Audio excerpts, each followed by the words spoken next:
merci à tous les organisateurs, en particulier à Marie-Odile de m'inviter à nouveau pour présenter en fait un projet qu'on a, je dirais ça sur la fin de la présentation, qu'on a élaboré avec Amal et Marie-Odile il y a quelque temps, pensant que s'unir nous aiderait à émerger encore plus dans ce domaine. Donc vous allez voir un peu pourquoi.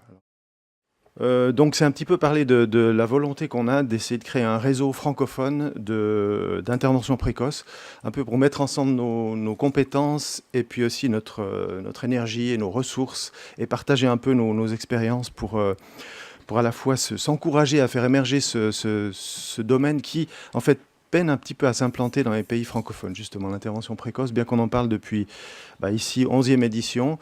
Il y a un développement qui est assez inégal en francophonie, donc raison pour laquelle on s'est dit que ce serait bien de s'unir. Alors voilà, donc je reprends peut-être un tout petit peu des choses que probablement beaucoup d'entre vous connaissent, mais c'est vrai que l'intervention précoce, en particulier dans la psychose, ne date pas d'hier. En fait, plusieurs personnes, j'ai sorti Harry Stack Sullivan, qui était en fait un psychanalyste qui s'occupait de patients psychiatriques aux États-Unis, mais qui constatait, comme beaucoup d'autres, que les patients souffrant de psychose arrivaient souvent très tard dans les lieux de soins et regrettaient ceci, puisque se rendaient compte qu'effectivement, les patients, quand ils arrivaient, c'était déjà en fait dans une ornière dont il était très difficile de les extraire.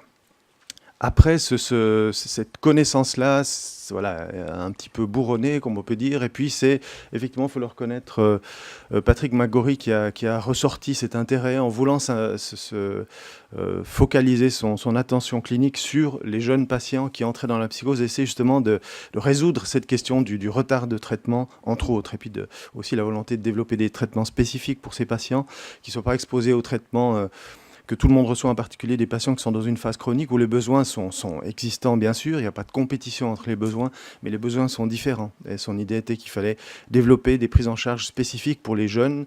Il se pose des questions particulières que les patients plus engagés dans la maladie ne se posent plus ou se posent moins. Donc voilà, il a avec son programme EPIC, mis beaucoup d'énergie pour faire émerger cette préoccupation-là.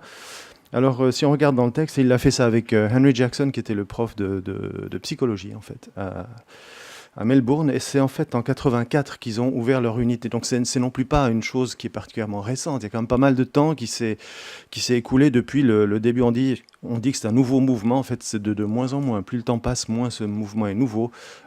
Et plus on peut dire qu'on a eu finalement du temps pour se rendre compte que c'est une méthode qui marche et donc qu'on devrait l'implanter aussi rapidement que possible.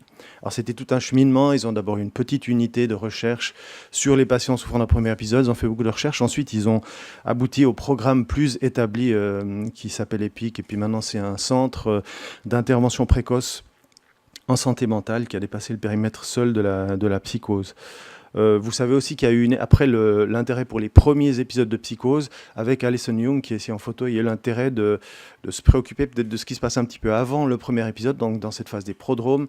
Alison a fait une des premières études, disons, organisées autour de développement de stratégies de détection des patients qui sont juste avant l'entrée dans la psychose, donc les ultra hauts risques ou l'état mental à risque. Il y a tout un vocabulaire assez riche qui s'est développé autour de ça pour à la fois identifier ces patients-là, mais rendre compte du fait que des patients qui sont dans cet état-là peuvent développer ou parfois ne développent pas un premier épisode de psychose. Et intérêt développé par Alison et beaucoup d'autres personnes sur le développement d'interventions spécifiques aussi, d'interventions prévention secondaire. Les patients sont déjà dans un processus pathologique, mais essayer de freiner et qu'ils n'arrivent pas à l'aboutissement du développement d'un premier épisode de psychose.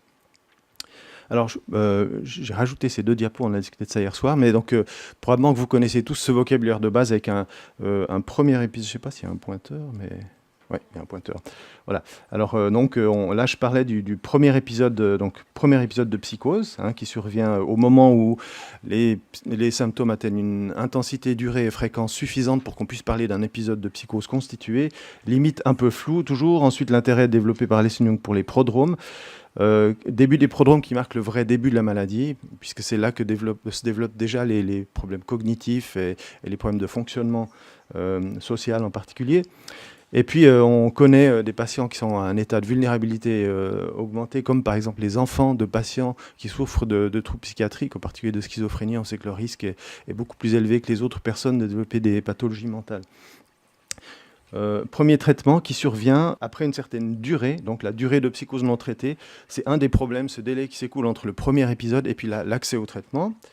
Et cette période critique dans laquelle se développent beaucoup des problèmes, c'est Max Birchwood à Birmingham qui s'est intéressé à ça avec d'autres, aussi Tom McGlashan, pour en faire remarquer que le handicap fonctionnel commence déjà dans la phase du prodrome et se développe pendant ces 5 premières années. Ce n'est pas ces chiffres complètement abouti, mais c'est vrai que beaucoup des handicaps s'installent au début de la maladie. Et si on tarde trop, malgré qu'on résolve les symptômes du premier épisode, le handicap malheureusement fonctionnel tend à persister alors que les symptômes, par exemple les hallucinations ou idées délirantes peuvent disparaître. Donc il y a un intérêt à raccourcir ce délai-là, voire même à pouvoir intervenir dans cette phase pour pouvoir prévenir les complications secondaires du processus psychopathologique qui émerge. Alors, donc, les stratégies sont relativement, sur la base de schéma, les stratégies d'intervention précoce sont assez logiquement, premièrement, d'agir sur le délai de détection des patients, donc de pouvoir raccourcir cette durée de psychose non traitée en rendant les services accessibles, en aidant ceux qui sont en contact avec ces jeunes à vraiment identifier les troubles et la psychopathologie qui souvent n'est pas très affirmé, parfois un peu flou, compliqué par un abus de substance ou par des troubles qui sont liés à l'adolescence. Donc c'est cette phase de détection demande une formation quand même, disons, bien ciblée. Et il y a un travail à faire d'information aussi du grand public, mais aussi des médecins de premier recours pour qu'ils sachent identifier ce genre de problème. Deuxième cible temporelle, c'est effectivement d'essayer d'intervenir au moment du prodrome pour faire un peu plus de prévention secondaire.